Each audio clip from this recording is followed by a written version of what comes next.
चलिए मेरे प्यारे साथियों, दिल के धड़कनों, आइए अब हम लोग बात करते हैं आगे प्रश्न की ओर। और धीरे धीरे बहुत लेवल हाई में जाने वाला है। ये आपको केवल जो है कॉन्सेप्ट से रिलेटेड जो आपको जो क्वेश्चन है वो केवल और केवल दिखाने का प्रयास कर रहे हैं बस। नहीं तो हमको जो है ये सब पढ़ाने की जरूरत नहीं पड़ती है। बस बच्चा जो है एक बार कॉन्सेप्ट यदि पढ़ लेता है तो हम वादा करते हैं उनका क्लियर ऑटोमेटिक हो जाता है। तो चलिए हम आपको बार बार कहने जा रहे हैं। चलिए एक समानांतर श्रेणी का जो है एक्सरसाइज 5.2 का तीसरा का पहला क्वेश्चन हमने देख रहे हैं। पहला बता देंगे आपको और देखिएगा, पहला बताएंगे और उसके बाद आप बोलेंगे तो चौथा बता देंगे और नहीं तो तीसरा बता देंगे, यानी 3 को बताएंगे और समझने की कोशिश कीजिए बस। उसके बाद आपको एक बार क्लियर होगा, ऑटोमेटिक सब हो जाएगा। तो पहली बार हम प्रश्न को उतारते हैं, तब पता चलेगा कि क्या चीज चाहिए। कॉन्सेप्ट पकड़ो, नहीं तो फिर दिक्कत हो जाएगा। तो चलिए सॉल्यूशन में दिया है, क्या हुआ, क्या क्या दिया है पहले समझिए। पहला नंबर है ना, पहला का सॉल्यूशन है तीसरा का, यानी आपके पास में 2 है और उसके बाद में यहाँ नहीं पता है, उसके बाद 26 दिया है। हम एक बात समझने की कोशिश कर रहे हैं, बस इस बात को समझे, क्लियर हो जाएगा। हमने जब इस तरह से सीरीज दिया रहेगा, मतलब श्रेणी या सीक्वेंस दिया रहेगा, तब हम आपको बता रहे हैं कि जब एनवा पद की बात रहेगा, माइंड में घुमाना होगा कि एनवा पद कौन कौन है। तो आपके पास में ए, डी और ए और टी, ये 4 शब्द है। 4 शब्द में यदि 3 मालूम रहेगा तो बताइए चौथा ऑटोमेटिक मालूम हो जाएगा कि नहीं, क्योंकि a plus n minus 1 into D, formula यही होता है। तो a plus n minus 1 into D, लेकिन आपके पास पद है कितना, तो 1 2 3, ऑटोमेटिक खत्म हो जाएगा, डरने की जरूरत ही नहीं है। अब अपने आप सोचो, लेकिन यहाँ अंतिम पद दिया है, कितना पद है, अंतिम पद दे करके रखा हुआ है ना।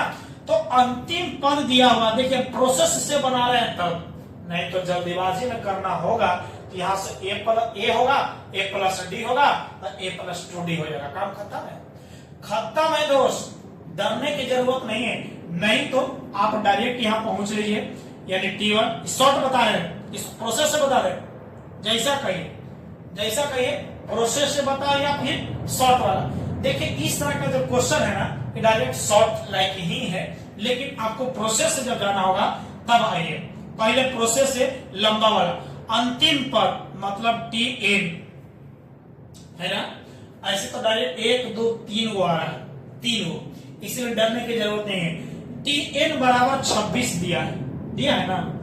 यहाँ a का मान कितना दे रहे हैं, 2 दे रहे हैं। यहाँ d का मान मालूम नहीं है, लेकिन यहाँ n का मान मालूम है, 1 2 3 यहाँ काउंट होगा, मतलब n का मान मालूम हो गया 3 गो। तो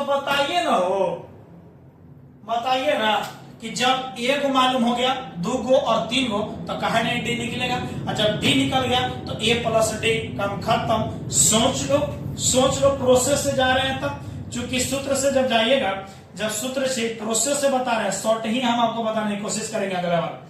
Tn बराबर जब आएगा तो Tn बराबर फार्मूला बोला हुआ a plus n minus 1 into D होता, क्लियर ना। देखिए आपको इतना बड़ा लोग बनाने की कोशिश मत कीजिए, हम इसको केवल समझाने की कोशिश कर रहे हैं। इतना Tn का मान तो मालूम है 26 बराबर, देख लो, अभी a का मान कितना 2 प्लस n का मान 3 माइनस 1 डी का मान मालूम नहीं है, निकालना है तो निकालो ना बाबा, सोच काहे रहे हो, बोलो 26 बराबर, ये प्लस है तो होने माइनस कर लो, तो बराबर 3 में से गया 2d हो गया। आप बताइए कितना गया 26 में से 2 गया कितना, 26 में से 2 गया कितना बचेगा 24 और बराबर 2d, मतलब 2 से कटेगा तो 12, मतलब हम बराबर तुम तब तुम बराबर, यानी d का मान कितना आ गया 12। जब d का मान 12 आ गया तो ये बॉक्सवा वाला चाहिए ना, अपने आप सोचिए तो T1 है, ये T2 है, ये T कितना है T3, तो T2 का मान फॉर्मूला, इसीलिए T2 बराबर, बोलो T2 बराबर, अब आइएगा एकरा पर बैठाइएगा, इससे हो कैसा लगेगा एक n का मान 3 गो है, फिर आपका n-1 इस तरह से बनाइएगा। हमको अच्छा नहीं लगता है, हमको अच्छा नहीं लगता। यहाँ दूसरा पद है तो दूसरा से एक d घटा दीजिए तो a प्लस d होता है। a का मान बोलो हुआ 2 है और d का मान बोलो कितना होगा 12, मतलब आपके पास कितना आ गया दूसरा पद 14। क्या समझ में आया? हम शॉर्ट के लिए जब जाएंगे तो ये सब करने की जरूरत नहीं है, खत्म हो गया। देखो डायरेक्ट है T1 T2, T2 मतलब है कि यहाँ जब a है तो ये लाएगा a प्लस डी और ये वाला तीसरा है तो a प्लस 2d।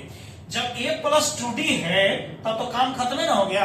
यहाँ तीसरा पद निकालना है, ये करना हो करना है। तो अब a प्लस 2d बराबर 26 दिया है तो a प्लस डी हमारे कहा नहीं निकलेगा। देखो बेटा दे ऊपर में देखिए बेटा है,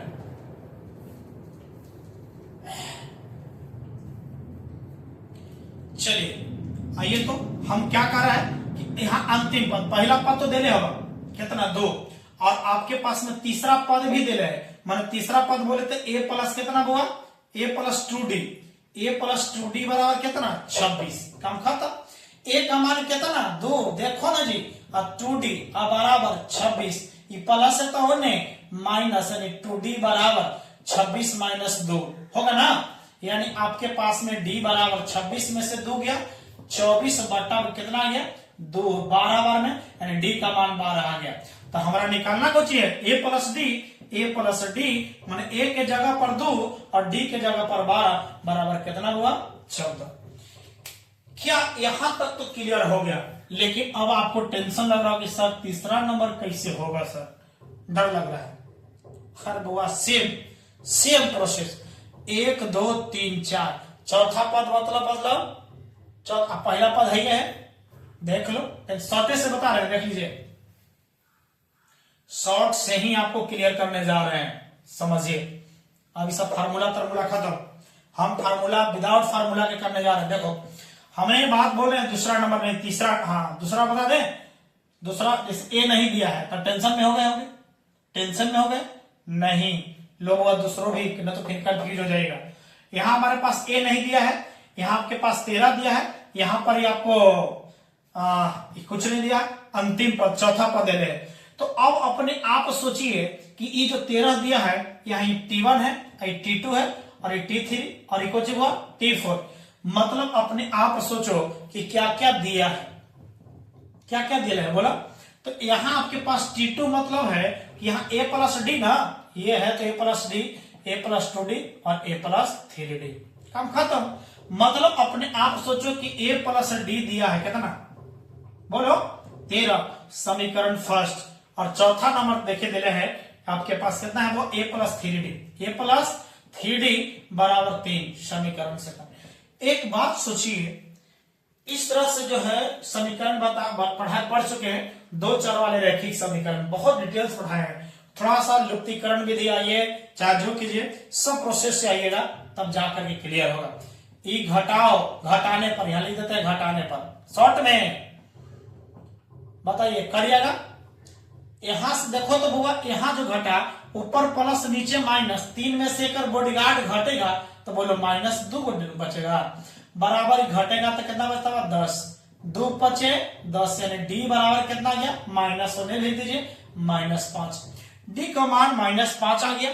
जब डी का मान -5 आ गया तो पता है कि ए का भी मान निकल गया, बस काम ही खत्म हो गया।